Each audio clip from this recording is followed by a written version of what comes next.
Jean-Claude Dreyfus, bonjour. Oui, bonjour Gabriel. Donc bienvenue à notre émission Libre Antenne. Écoute, c'est un vrai plaisir. Oui, allô? Bonjour Fred. Monsieur Dreyfus. Oui, c'est moi, Dreyfus, exact. Vous allez bien, ça se passe bien? Oui, ça se passe bien, on répond à des questions abusantes, alors, écoutez. de temps en temps perfides, bien, drôles. Voilà, non, tout va bien, tout va bien. Je vais essayer d'en faire une intéressante. S'il te plaît. Allez-y Fred, allez-y. Peut-être drôle d'ailleurs, qui est à la fin. Oui, qu'on peut aller sur le drôle. Hein.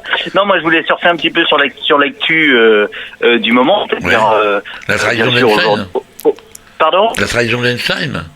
Sa pièce de théâtre. Non. C'est l'actu du moment, ça. Alors ça c'est. Tu voulais dire les élections? Non, oui, voilà. Je voulais d'accord. sur les élections, sur un peu le côté politique, mais pas.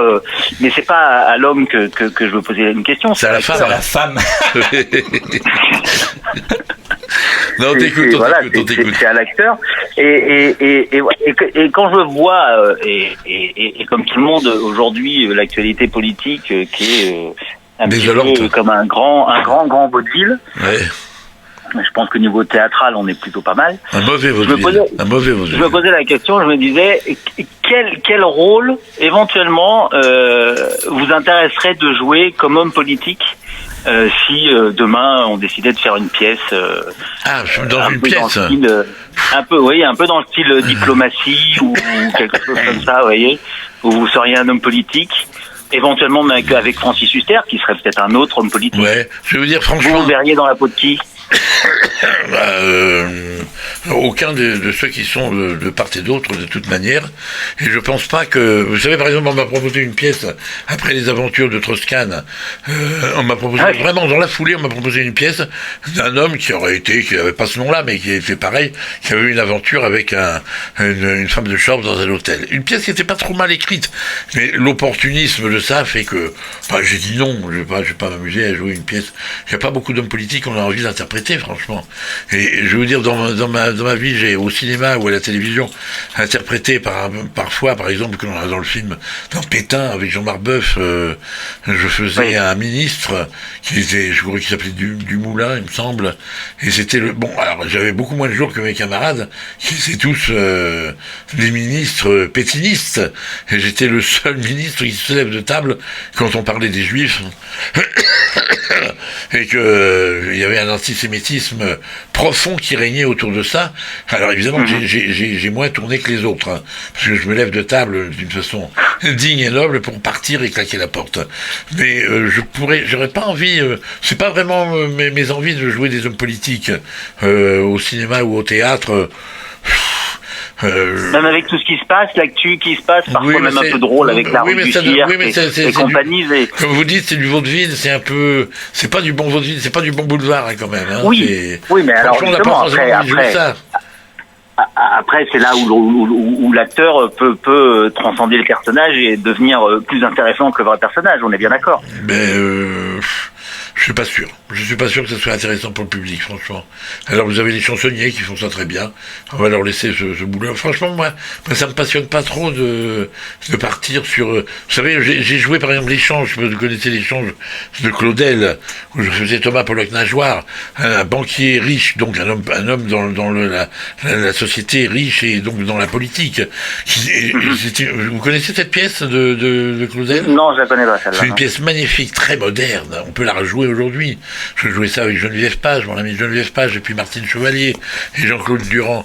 Et je parle de ça, c'est une des premières pièces que j'ai jouées, j'avais 29 ans. Ça veut dire que le banquier, déjà, était très jeune. Parce qu'au théâtre, en général, les banquiers, ils ont 60 ans. Je pourrais le rejouer encore aujourd'hui, hein, je les ai. Mais j'avais 29 ans, et j'avais une notion de l'argent qui n'est pas tellement différente de celle que j'ai aujourd'hui. Bien sûr, j'aime bien avoir du pognon et tout, mais une notion d'argent, le personnage disait qu'avec l'argent, il pouvait tout acheter. mais en même temps, il peut pas acheter l'amour. Et c'est vraiment le fond de la pièce de Claudel et de ce personnage. Et de faire dire ça à un mec de 30 ans au théâtre, on a fait vraiment on jouait ça au théâtre de la ville, un théâtre populaire, où les places étaient à 40 balles à l'époque. Et vraiment, on a fait un tabac avec ce spectacle, parce que les gens ont compris que finalement, c'est pas avec le pognon qu'on peut acheter l'amour et qu'on peut acheter les uns ou les autres. Et que tout ce qu'ils sont en train de nous faire en ce moment, c'est un petit peu ce qu'ils n'ont pas compris, je pense. Donc moi, j'ai préféré faire l'échange de Claudel en ayant ma vision de politique du porte-monnaie et du pouvoir et la communiquer sur une scène en tant que comédien que de jouer un politique en tant que politique dans leur gugusserie permanente. D'accord. Vous avez compris ? C'est bon, Fred? Oui, vous êtes content de la réponse? C'est bon? Très très très content. Et puis dans ce qu'on appelle les biotiques, je vois pas qui on pourrait me faire jouer. Le général de Gaulle, ça a été fait. Christine Boutin. Christine Boutin. Oui. Hein? Moi, j'ai Christine Boutin. Vous avez dit qui, vous? Christine Boutin, oui, Christine Boutin, oui, bien sûr. Écoute, avec des perruques. Non, mais je veux dire, Mardi à Monoprix, tu ressemblais assez à Christine Boutin. Hein. Non, je vais vous dire, Christine Boutin, c'est très limité à développer une pièce avec elle, parce qu'elle est elle-même très limitée quand même. Merci Fred pour votre question. Okay. Bonne soirée. De rien, merci, à bientôt. Au revoir, merci. Au revoir. Allô, oui. C'est joli comme prénom anonyme. C'est son prénom, c'est anonyme. C'est comment ton prénom, ton vrai prénom, petit gars? Mon vrai prénom, c'est Répétiteur. Répétiteur. C'est Ronaldo? Ouais. Oh, c'est mon Ronaldo. Ben voilà, c'est la surprise du chef, c'est bien ce qu'il me disait alors. C'est Ronaldo. J'en étais pas douté, hein. Ah ben non, pas du tout. Non. Alors Ronaldo. Comment tu as débarqué là? J'ai débarqué par rapport à Nico qui m'a dit voilà. C'est la trahison de Dreyfus, c'est plus la trahison d'Einstein. Mais Ronaldo, vous avez donc une question pour Jean-Claude Dreyfus. Oui, vous avez une question. Alors on vous écoute. Comment faites-vous pour apprendre votre texte? Non, la question c'était d'ailleurs si vous pouvez la relire parce que là je l'ai pas sous les yeux et que j'ai réfléchi un petit moment avant de la trouver. Seriez-vous l'homme comédien pour qui la somnolence n'a d'égal que votre talent? C'est pas mal. Oui, mais parce que c'est vrai que pendant les répétitions avec Ronaldo, il m'arrive de m'endormir quand je m'endors je me suis pas encore endormi là pour l'instant, t'as vu? Mais je m'endors à table. C'est-à-dire que je dors tellement mal la nuit que finalement j'ai besoin de sommeil de temps en temps. Mais Ronaldo, je te dis, je vais beaucoup mieux. Là, je fais cet après-midi de l'aquabike, de la gymnastique, 2 fois par semaine je fais de la gymnastique. Je suis en train de perdre quand même, je viens de perdre 5 kilos en une semaine, 10 jours là. Ça se voit. J'envisage, non, ça se voit pas encore beaucoup, si, ça se voit. Mais disons que je me sens beaucoup moins fatigué surtout, et que j'arrive à tenir un peu plus. Mais j'ai quand même un rythme quand même dans la peau d'abord, le rythme dans la peau, et puis un rythme de représentation quand même assez costaud. On joue 7 fois par semaine quand même, et ce spectacle avec Francis, on le tient sur nos épaules quand même, hein. Ah bah oui, voilà. Ça j'en doute pas. Et d'ailleurs, on va venir vite. Hein. Mais t'as intérêt à venir, que je ne te vois pas comme Skype. Parce qu'il faut que je dise quand même, puisqu'on nous écoute là, que j'ai répété avec Stéphanie, qui était l'assistante de Steve Suissa, et puis le soir ou le matin très tôt, je le répétais en Skype, parce qu'il a un bébé, une femme et tout, et que je pouvais pas même déplacer là-bas. Donc on répétait en Skype, on est très moderne quand même. Bon. Et c'est très efficace. Alors, par contre, c'est mieux quand je t'ai en direct, quand même. Jean-Claude, si tu m'autorises, je voudrais lire un passage de ta biodégradable. Le passage que tu as écrit. Oui, mais ça, moi, je voulais pas le dire. Si tu le dis, c'est bien. Oui. Quand on lit mon bouquin, La biodégradable, on sait que c'est toi qui l'as écrit, ce là. Ronaldo, on vous écoute. Alors, il y a ces trois lignes. N'est-il pas bien connu qu'un texte s'apprend au lever et au coucher? Jean-Claude ne déroge pas à la règle, ainsi une petite sieste s'impose. 3 petits points sur table. Oui, c'est vrai. Mais c'est extraordinaire. Non, parce que Reynaldo, il est extraordinaire parce qu'il a une patience d'ange, vraiment. Et que quand je me réveille et que je recommence à répéter, tout d'un coup, quelque chose a mûri, c'est vrai, pendant mon petit sommeil. Il est patient, il attend, il prend un petit café, il va se promener, il va dans le jardin et tout. Et puis quand je dis le texte avant le sommeil qu'on a commencé à apprendre, il est tellement heureux que je vois dans ses yeux et tout une telle satisfaction que finalement j'avance et puis finalement on arrive toujours à aller au bout de notre truc. Voilà. Exactement. Bon, comment va ma fiancée? Ah, très bien. Elle dort. Bon, elle dort. Elle a quel âge? Et quand est-ce que tu l'emmènes au bal? Bah oui, mais elle est encore un peu jeune, hein, quand même. Là. Bah, 9 mois, ça fait tôt, hein. 9 mois, oui. Ça fait 18 mois, en fait, c'est quand même. Parce qu'il y a eu les 9 mois, les premiers mois avec sa maman. Oui, et puis là, ça fait quand même 18 mois maintenant. Hein, c'est une grande... 18 mois depuis le... D'ailleurs, ça m'aidera à réfléchir au moment de la conception, d'ailleurs. Bon, on vous embrasse. À bientôt, bisous. Claire. À bientôt, la petite. À bientôt à toi et à tes parents que j'adore aussi. Voilà. Ça marche. Bisous. Merci, Reynaldo. Bonne soirée à vous. Bisous. Oui, allô? Oh bah, c'est un monsieur? Oui, c'est Did, Flores. Did? Un monsieur, oui. Did, c'est le diminutif de quoi, Did? Didier. Ah, Didier, Did. Hi, Did. How are you, Did? Bonsoir. Voilà, c'est bien. Bonsoir, Jean-Claude. Ça va bien? Oui. Bonsoir. Oui, c'est impeccable. Alors, quelle était ta question? Alors, ma question, je me demandais si le Jean-Claude Dreyfus d'aujourd'hui rencontrait le Jean-Claude Dreyfus âgé de 20 ans, oui. Quel conseil lui donnerait-il pour l'avenir? Je lui dirais, comme je lui dirais aujourd'hui, et comme je me disais à l'époque, démerde-toi. Démerde-toi, il n'y a que toi qui peut arriver, il n'y a que toi qui peut avoir envie de faire ce que tu as envie de faire, ce que tu dois faire, et que un jeune aujourd'hui, je lui dis, bien sûr, je lui dis, il faut peut-être, non, la chose vraiment que je pourrais dire à quelqu'un qui veut essayer de continuer à faire de ce métier, mis à part l'envie, c'est de ne pas rester chez soi, c'est de sortir, c'est de voir du monde, c'est d'aller au théâtre, et si la personne, acteur ou actrice, sait écrire, qu'il écrive, qu'il essaie de faire un petit spectacle, qu'il fasse venir des gens pour le voir, c'est des conseils que je peux donner, ne pas rester dans l'anonymat, et que je refuse les gens qui me disent, et il y en a qui me l'ont dit, oui mais toi tu comprends, c'est Jean-Claude Dreyfus, et tout, c'est plus facile. Quand j'avais 15 ans, personne ne savait qui était Jean-Claude Dreyfus, et j'étais tout seul, je suis pas né avec une petite cuillère dans la bouche non plus. Donc je me suis débrouillé toujours tout seul, moi-même, en ayant mon envie qui continue à être là. Par exemple, j'ai beaucoup travaillé, souvent en allant me montrer au théâtre, c'est-à-dire aller dans le général, aller essayer de frayer dans les milieux de théâtre, et puis de voir des gens, et de les rencontrer, de leur dire j'ai aimé votre spectacle, vous savez je suis comédien, etc. À l'époque, je veux dire, il faut... Alors tout ça avec simplicité, en restant humble, sans avoir l'air de vouloir non plus être en demande trop, évidemment, pas être trop en demande, parce que dès qu'on est en demande, ça marche plus les choses. Mais si je rencontrais Jean-Claude Dreyfus il y a de 20 ans, je lui dirais tu as bien fait de faire tout ce que tu as fait. Tu sais, je vais te dire, Diz, quand j'ai commencé à faire le spectacle de La Grande Eugène, je voulais faire du théâtre, j'ai plein de camarades qui m'ont dit ouais mais un spectacle de Travelo et tout, tu sais après tu vas être fiché. Et c'est vrai qu'en France c'est un peu ça, hein. Mais je me suis bien débrouillé. Le deuxième spectacle que nous avons fait de La Grande Eugène, quelques-uns de ceux qui m'avaient dit fais gaffe parce que tu travailleras plus autrement, ils venaient passer les auditions chez nous. Hein? Donc, et pareil, quand j'ai fait ma publicité fameuse, culte, sur les produits Marie, qui a duré 16 ans, j'ai plein de gens qui m'ont dit, tu sais, tu fais une pub, c'est vrai que cette publicité m'a rendu populaire, mais ça ne m'a pas empêché d'avoir certains metteurs en scène, des grands metteurs en scène qui m'ont fait travailler, aussi bien au théâtre qu'au cinéma. Alors il y en a quelques-uns, paix à son âme, il vient de mourir, il y en a un que nous aimions beaucoup, qui était Lautner, qui m'avait fait venir et qui a été, si tu veux, j'en ai parlé avec lui des années après. Il se souvenait de notre rencontre, mais que j'ai fait de la pub le rebutait un peu.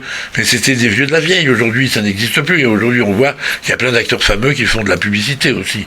Hein, donc, ça a beaucoup changé. Mais c'est vrai qu'à l'époque, ça pouvait être un handicap. Et finalement, comme cette pub était très rigolote et j'étais maître quand même avec Patrice Lecomte qui l'a réalisé, nous étions maîtres de faire plus ou moins maître. Hein, on n'est jamais toujours dans la liberté liberté totale, mais parce qu'il y a un client, il y a une agence, etc. Mais disons que j'avais le regard un petit peu sur le script, et évidemment, si on voulait me changer le metteur en scène, sur le metteur en scène. Donc, on pouvait aller toujours dans dans une bonne direction, qui était une direction ludique de théâtre ou de sketch, ce qui a fait le succès d'ailleurs de cette pub pendant 16 ans. Et dans ces cas-là, personne n'était contre moi, vous voyez. Bon. Ouais, bien sûr. Donc je dirais à quelqu'un de jeune surtout d'avoir la foi et puis l'énergie de continuer. Là, c'est la réponse. De jamais baisser les bras. Voilà. C'est la réponse que j'espérais. Très belle réponse. Bon, merci Didier. Merci, caresse à Oliver. Ah oui, caresse à Oliver, on va pas y manquer. Il n'y a pas de problème. À très bientôt. À bientôt, Didier.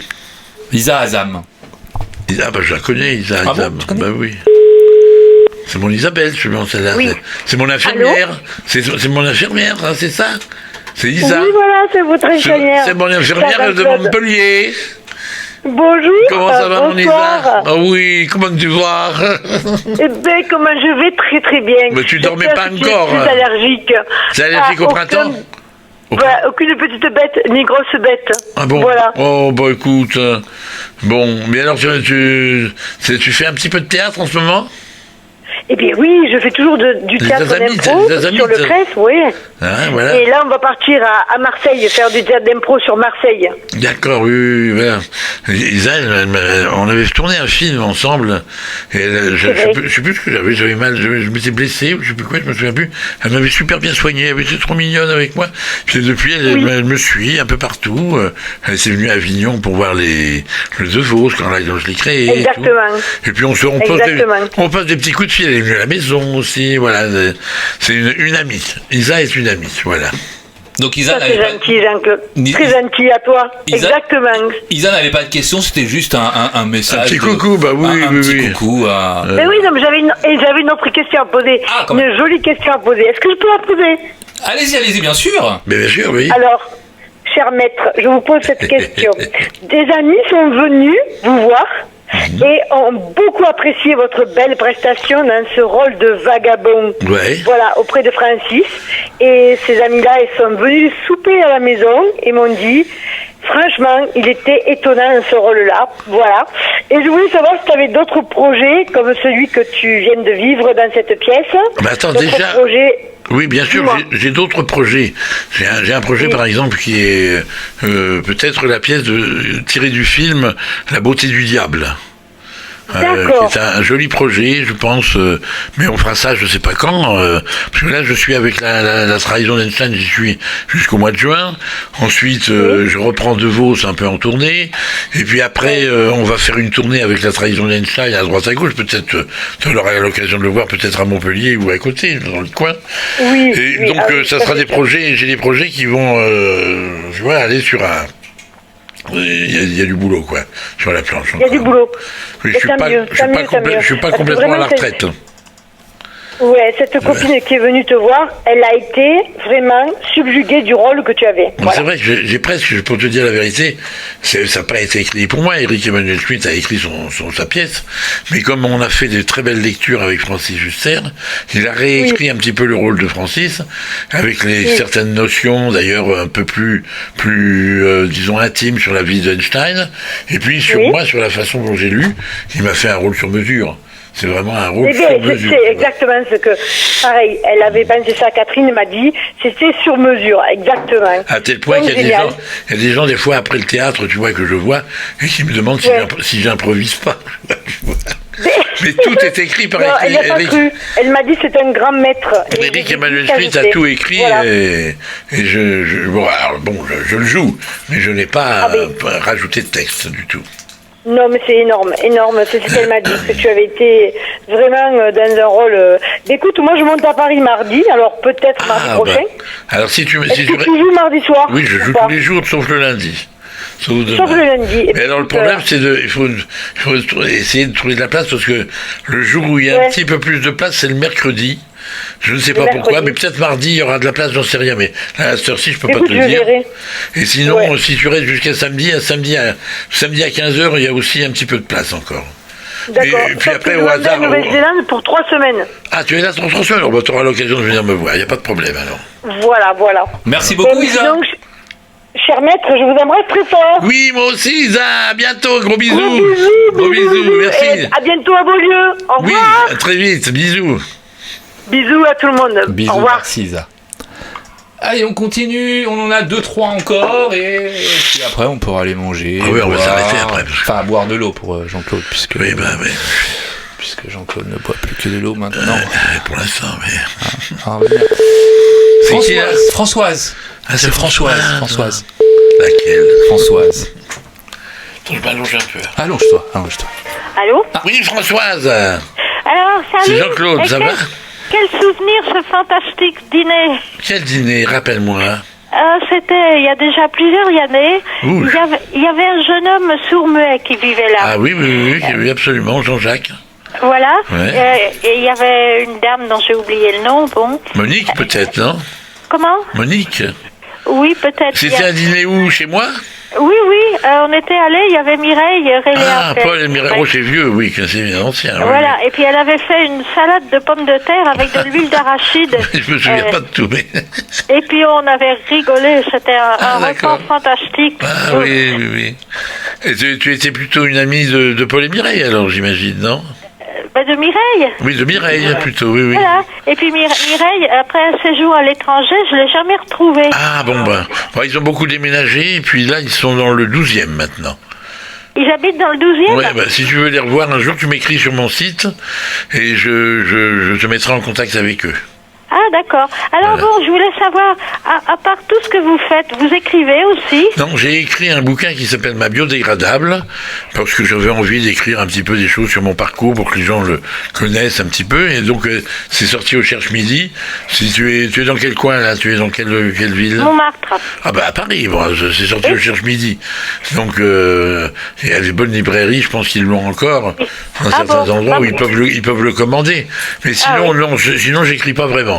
Je préfère Alors j'ai écrit, pas mal de préfaces, et j'ai écrit ce bouquin, Ma biodégradable, mais ça s'arrête là. Ah d'accord. Et il y a quand même beaucoup d'autres choses, hein. Il y a du théâtre, du cinéma. Du théâtre, du cinéma, de la chanson, de la mise en scène, et puis de temps en temps les terrasses de café pour regarder les gens passer, voilà. Ah bon. À côté de chez moi, il y a une boutique où ils font de la céramique, du modelage, tout ça, puis ils mettent en vitrine leurs œuvres. Il y a des enfants qui font des trucs. Il y a un petit cochon mignon comme tout. Oh. Je pense toujours à vous. Dans quel quartier vous... Ah oui, à Montmartre vous êtes, oui. Moi je suis pas très loin, je suis dans le quartier des Batignolles, tu vois. Ah bah oui, alors c'est pas... On est proche.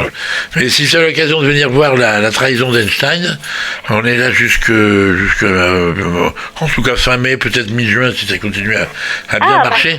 Avec Francis Huster et moi, c'est un très joli spectacle. Ah bah oui, je vais essayer d'y aller, ça me plaira beaucoup. Eh bien, on vous remercie pour votre intervention. Merci Françoise, et puis à la prochaine autour de patates à l'huile d'arachide.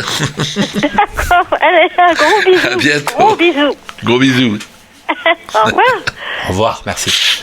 Allez, on continue. Alors là, on va appeler quelqu'un qui a 14 ans. Alors j'espère. 14 ans. Ouais, j'espère que c'est pas trop tard et que. Ah ben il est couché, 14 ans. On aurait dû commencer par lui. Ouais, mais je vais l'engueuler. Allez. S'il est levé. Oui. Hey, salut, t'es bien sur ma messagerie. Je ne suis pas là pour le moment, alors laisse-moi un message et. Attends, on va lui laisser un message. Ouais, gentil, je t'appellerai plus tard. Allez, salut. Eh ben disons, c'est Jean-Claude Dreyfus, là. T'es déjà parti te coucher? Ah ben c'est vrai qu'on aurait dû t'appeler un peu plus tôt, puisque il paraît que t'as 14 ans. Ben c'est normal, demain t'as peut-être lycée, ou je sais pas. En tout cas, tant pis pour la question. Hein. C'était Thomas. C'était quoi la question? La question c'était, bonjour, j'ai 14 ans et j'aimerais faire de mon métier comédien. Je fais du théâtre depuis 7 ans. Auriez-vous des conseils? 7 ans, depuis 7 ans. Auriez-vous des conseils à me donner? Merci. Ben disons, je vais peut-être plus chevronner que moi depuis 7 ans. Si tu fais du théâtre depuis 7 ans, on a 14. Je me demande, c'est toi, un jour tu vas me donner des conseils, peut-être, pour savoir comment continuer.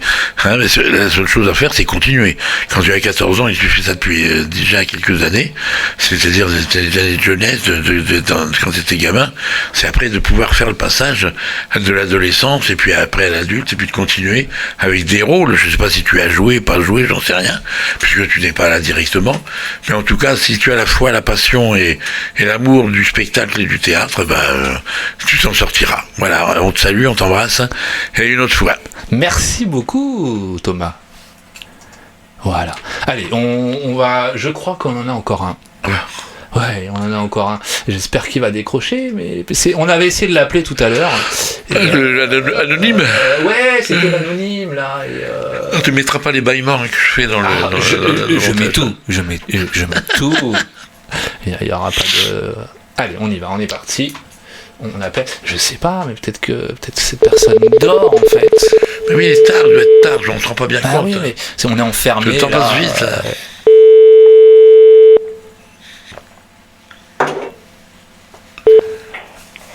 Allô, oui. Allô, Halloween. Oui, bonjour. Vous ne dormez pas encore? Non, presque. Alors, on m'a pas dit votre nom, on ne sait pas comment vous vous appelez, vous. Cargesso 11. C'est Cargesso 11. Cargesso. Oui, je suis la comtesse de Luxembourg-Orbieu. Oh, c'est ma Brigitte. C'est ma Brigitte. On m'a pas dit, c'est la surprise alors. Oh, comment ça va, Brigitte? Ça va bien. Mais comment tu as su que... Oh, c'est encore Nicolas qui a... L'intuition des ondes. Oui, c'est notre Brigitte, notre grande lectrice. Je crois que c'est à elle que j'ai vendu le plus de bouquins de ma biodégradable. Combien? 80 peut-être, non? Oh, je crois que j'ai dépensé les 100 maintenant. Elle a dépassé les 100. Tiens, tu me fais penser qu'il faut que je fasse, dès que je peux, une dédicace pour ton médecin aussi. J'ai carrément zappé, il faut que je le fasse. Est-ce que tu as une question à me poser alors, Brigitte? Quand je reviens? Bientôt, mais pas tout de suite. Je suis encore avec la trahison d'Einstein. Eh ben oui. Alors voilà, la question c'était, est-ce que... Cette pièce de théâtre que tu joues fera l'objet d'une tournée? Oui, et puis, bien sûr.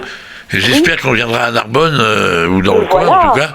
Mais oui, il y aura une tournée, il y aura une mini tournée sûrement en 2016, début 2016. Et j'espère une plus grande tournée parce que c'est déjà un peu tard pour organiser une tournée. Mais il y aura, j'espère, une plus grande tournée un peu plus tard après. Et j'espère bien qu'on ira à Narbonne, qu'il va nous prendre ce beau spectacle parce que ça serait bien d'être là, tu vois.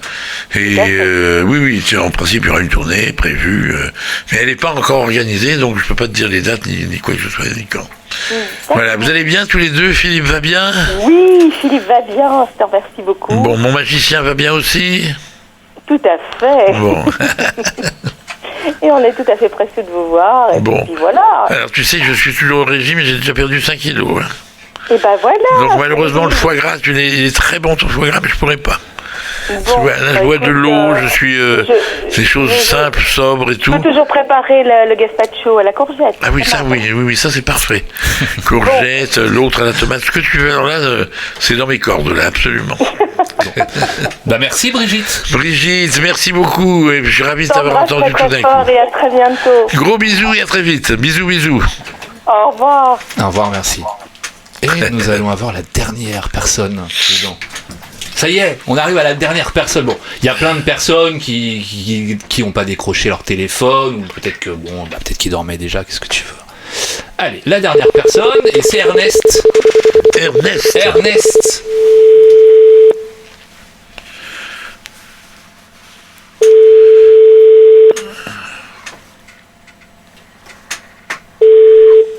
Allô, oui. Oh, Ernest, comment ça va, toi?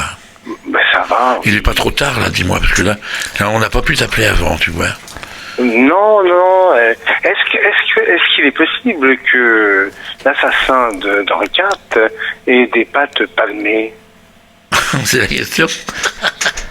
L'assassin d'Henri IV, Ravaillac. Oui, il a eu des pattes palmées, oui, absolument. Oui, Ravaillac. Mais comment il sait ça? T'as lu mon bouquin? Non, j'ai pas lu ton bouquin. J'ai pas lu ton bouquin. Mais c'est beaucoup plus intime que ça. Ah bon, d'accord. D'accord. Comment ça? Ben non, c'est parce que j'avais un canard dans le temps un canard qui avait les ailes qui tombaient, qui était un peu, et qui me suivait partout, et que j'avais appelé Ravaillac, voilà. Eh oui, mais moi j'ai bien connu Ravaillac. C'est pas vrai. Si. C'était à l'époque de... On était jeunes alors. Au lilas. Au lilas. Au lilas. Oh là, c'est pas vous qui avez repris la maison de mes parents? Non. Au Lilas, non, parce que j'ai rencontré au Lilas les gens qui avaient repris le pavillon qu'on avait à l'époque et qui avaient retrouvé, ils me les ont envoyés ou apportés, je ne me souviens plus, des livres où on avait été récompensés, mon frère Christian et moi, qu'ils avaient retrouvés dans les fonds de la maison. Et alors on s'est connus au Lilas, disons que ça ne rajeunit pas ça quand même. Bah oui. Est-ce que vous, je peux vous tutoyer? Oui, tu peux me tutoyer, ouais. Depuis le temps. Est-ce que vous vous rappelez des petits poussins qui ont été achetés au marché? Oh là là, quelle horreur! Qui sont morts, crevés, que j'avais fait... Oh là, mais qui es-tu? Qui es-tu, Ernest, pour savoir toutes ces choses-là? J'avais acheté des petits poussins, et on les avait mis sous une lampe, et puis ils étaient tombés dans l'eau, j'avais voulu les faire sécher, on avait des lits superposés avec mon frère, mais nos parents n'étaient pas au courant et tout, c'était de l'horreur. Mais c'est monstrueux ce que vous me rappelez comme souvenir, ce que je me rappelle. Et comment est-ce que tu sais tout ça? C'est Christian, c'est mon frère. Oh, ben oui. Mais oui, mais je n'ai pas reconnu ta voix en plus. Et tout d'un coup, mais Ernest. Ben oui, mais Ernest, j'étais parti sur un Ernest. Mais c'était mon pseudo. Ben oui. Mais là, j'étais pas. Je dis que moi, je sais tout ça, celui-là, quand même. Bon, ça va, Maïté va bien? Tout le monde va bien? Ben, tout le monde va bien. Maïté est à côté de moi. Ben oui, j'avais pas reconnu ta voix, tu te rends compte, hein? Ah ouais, t'avais pas reconnu ma voix. Ce qui veut dire que quand tu as un prénom différent, eh ben, tu peux pas imaginer que ce soit ton frère, en fait. Ah oui, tu peux pas mettre de tête. Hein. Ben, pas tout, mais c'est venu après. C'est un petit, sur la fin, là, c'est pas possible. C'était un secret, quand même, cette histoire de poussin. C'était monstrueux. Et personne ne savait ça, sauf lui. Tu vois? Il y a que moi qui pouvais connaître ça. Bah oui, je crois que même Jacqueline et Claude n'ont jamais su, même, tu vois. Si, je crois qu'ils avaient été scandalisés, je sais plus. Oui, sûrement. Oui. J'ai dit un peu avant que j'avais aimé les animaux, alors tu vois, ça fout tout en l'air, là, ton histoire. Ah, je suis désolé. Bon, écoutez. On finit avec Ernest. On va en finir avec Ernest, hein, Christian. Voilà, Christian. C'est le dernier appel. C'est le dernier appel. Le meilleur pour la fin. Bon, Kiki, à bientôt, et Maïté aussi, gros bisous. On t'embrasse, bisous. Oui, bisous à vous deux. Bisous. À très bientôt. Bisous. Bon, bah voilà, Jean-Claude. Ah, tu m'as eu, là. Ah, je t'ai eu. Bah, Jean-Claude, ça y est, c'est fini. Bah, c'était sympa, ton histoire. J'aurais bien aimé faire 2 heures encore avec toi. 2 heures? Oh là là, mais toute la nuit, même. Oh non, plusieurs fois, alors, parce que... plusieurs fois. Ah, bon, bah, peut-être qu'on fera une partie 2, alors. Bah oui, ça peut être rigolo. Une partie 2, à la campagne, en plein milieu d'un champ, entouré que de cochons. Oui, ou de vignes. Oh, de vignes, voilà. Bah, bonne soirée à toi. Oui, bonne soirée à toi, bonne soirée à vous tous. Merci d'avoir fait... et puis je crois qu'on va manger des quiches de 4. Ouais. Finalement. On va faire des quiches. Je l'ai reconnu quand même. Ouais. Et bah... Ah, bah regarde. Regarde. Je crois que nos téléspectateurs veulent voir qui est... Hop. Voilà. Donc, c'est mon bébé. C'est Oliver. Regarde Oliver, regarde là. Regarde. Bonjour, dis bonjour Oliver, voilà. Voilà mon bébé. Oh. Voilà, hop. Voilà, un petit bisou. Voilà, tu es content? Voilà. Donc Oliver, une petite question pour Jean-Claude. C'est comme ça. Fais-moi à l'oreille une petite question. Comment? Si je vais te garder longtemps, j'espère le plus longtemps possible. Hein. Ah oui. Voilà. Bon. Parce qu'on n'a qu'un an et demi, alors... ça va être ton anniversaire au mois de mai. Il aura 2 ans au mois de mai, en fait, ce bébé-là. Il ne comprend pas ce qui lui arrive. Il était très calme. Puis il a joué avec Mozart. Avec Mozart. Comme un fou, alors il doit être fatigué. Avec Mozart. Oh, chérie. Voilà. D'accord. Mais il est où Mozart d'ailleurs? Mozart, mais voilà, il va arriver, ça va être là. Il est où? Attends, on va montrer Mozart. Il n'y a pas de raison qu'il n'y ait que Oliver à l'écran quand même. C'est pas normal ça. Il est là, voilà. Il est là, Mozart. Viens, Mozart. Regarde. Allez. Hop là. Et voilà, donc on a Voilà, c'est comme chez Drucker. Voilà. C'est comme chez Michel Drucker. Regarde au micro, vas-y, parle au micro. Voilà, donc... Parle au micro. Voilà. Allez, lui, il est moins... Bon, allez, on les laisse. Voilà. Attends, tu es dans les fils. J'en mets dans les fils. Voilà. Et on met dans les fils. Bon, écoute, merci à toi pour... Ça, c'est du baiser au micro. Voilà. À bientôt.